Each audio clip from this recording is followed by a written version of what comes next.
बातमी संभाजीनगरमधून आहे। संभाजीनगरच्या पंचवटी चौकात भीषण अपघात झालाय। खासगी बसच्या डिक्कीचा दरवाजा रिक्षात घुसला, गळा कापल्याने रिक्षातील 2 मैत्रिणींचा मृत्यू झाला।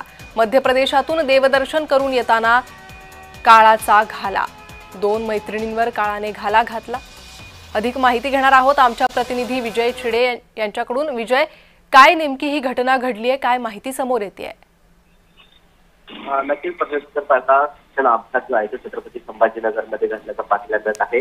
देवदर्शनावरून घरी परतणाऱ्या भाविकांच्या रिक्षाला जो आहे तो ट्रॅव्हल्सच्या पॅकेज दरवाजाच आहे तो उघडला आणि तो रिक्षाच्या कोपऱ्याला लागला असल्यामुळे भीषण अपघात आहे। रिक्षाच्या सीटाच्या कोपऱ्यावरती असणाऱ्या 2 महिलेचा जागीच्या मध्ये मृत्यू झाला आहे, तर 8 जणी बालबाल्यामध्ये बसले। कारण शेजारी जाणारे ट्रॅव्हल्स